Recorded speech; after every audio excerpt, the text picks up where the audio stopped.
Hey everyone, welcome back to another episode of Better History. My name is Logan, and today we're going over the 10 major battles of the American Civil War. I want you guys to keep in mind there's more than 10 battles. These are the 10 that everybody should know if you're looking into the Civil War. So we have 10 total, right? 6 of them were Confederate wins, 4 of them were Union wins. We're going to do the Unions first, then the Confederates. A little update for our challenge to hit 150 subs by the end of the month. We currently have 65 at the time of recording, which is good, but we got to keep going, I don't think we're going to make it, but I got to have the mindset that we are. So, confidence is key, and let's not waste any more time. So, we're going by chronological order, and as I said, we're starting with the Union victories. The first victory we're going to be talking about is the Battle of Antietam. It started and ended on September 17th, 1862. This battle halted Lee's first invasion and led to the Emancipation Proclamation. It was the bloodiest single day in American history, with 23,000 soldiers killed in just 12 hours. This battle involved intense fighting in several key areas. They were the Cornfield, the West Woods, the Bloody Lane, and Burnside's Bridge. 2 Union soldiers found a copy of Lee's detailed battle plans before the battle, but McClellan was slow to act on this information, which could have given the Union an even greater advantage, and, they could have ended the war there. We don't know. It's interesting to know that. Alright, on to the next battle. The Battle of Shiloh, April 6th to April 7th, 1862. It was a brutal battle. It was bad. It resulted in over 23,000 casualties for both sides, which is different because Antietam had 23,000 total, but this had 23,000. Shiloh had 23,000 on each side, so that's like 46,000. I'm not good at math. In months prior to the war, Union forces had been gaining ground in the Western Theater, capturing Forts Henry and Donelson, and controlling parts of Tennessee.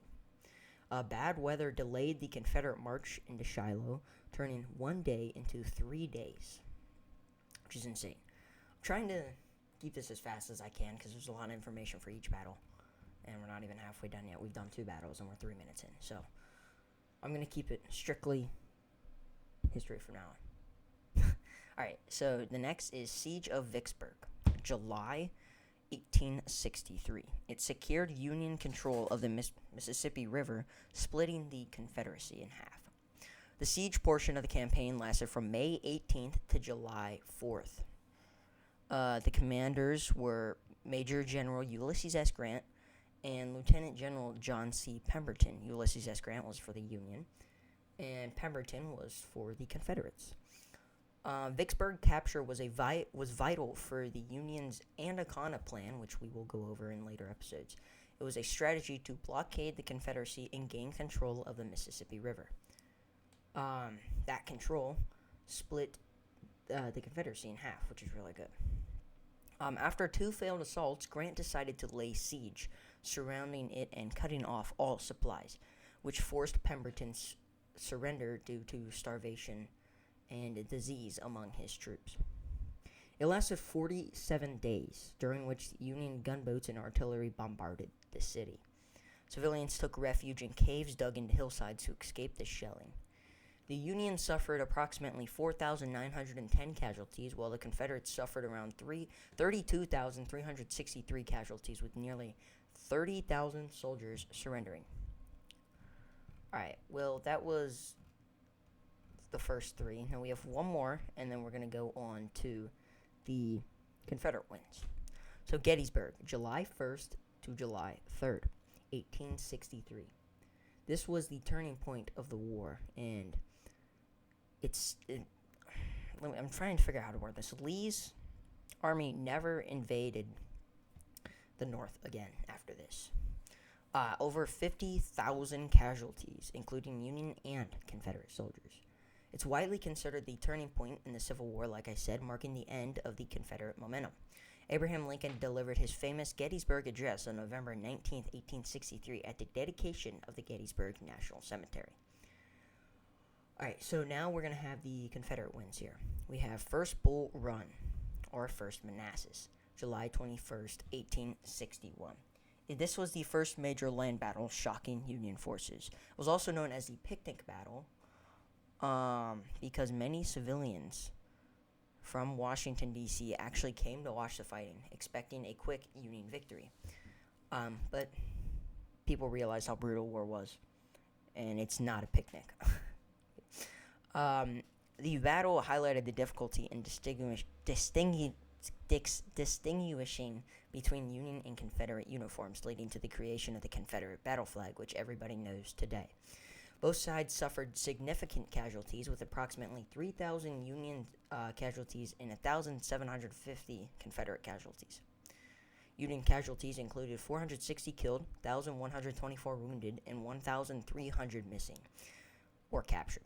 Confederate casualties included only 387 killed, 1,582 wounded, and 13 missing or captured. Alright, next we have Second Bull Run. Or Second Manassas, sorry. August 28th to August 30th, 1862. This was a crucial win for Lee in Northern Virginia. Or in his Northern Virginia campaign, sorry. Union casualties numbered approximately 13,824, while Confederate casualties were only around 8,353.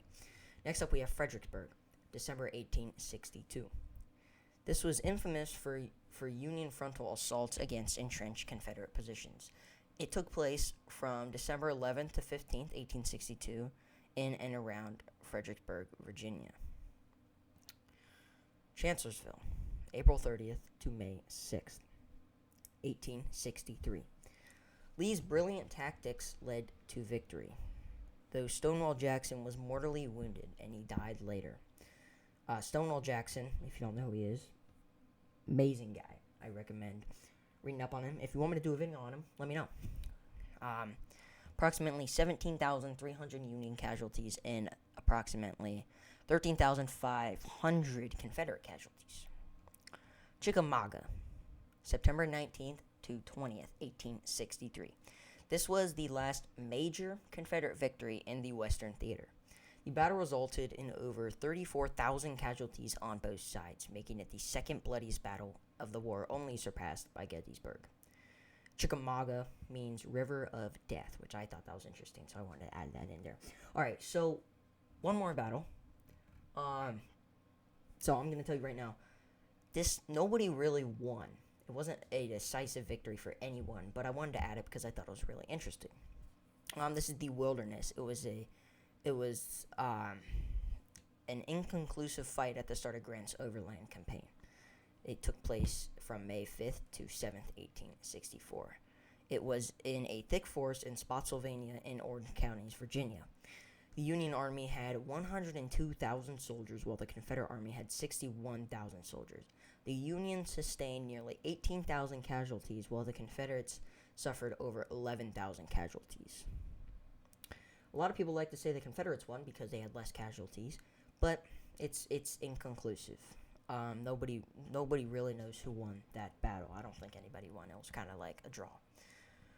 Alright, so that's all we have for today. Thank you guys so much for watching. I hope you enjoyed. If you did, like, subscribe, and share. Let me know what I should do first, Abraham Lincoln or Jefferson Davis, and if you have any recommendations for Civil War before we finish off, let me know. I have a few more videos after those that I plan on doing, but yeah, after that, that's it. We're going to move up to World War I next, and then World War II, which is my favorite, and the Cold Wars. Alright, so yeah, thank you guys so much for watching. You know the drill. Day or night. Have a good one. See ya.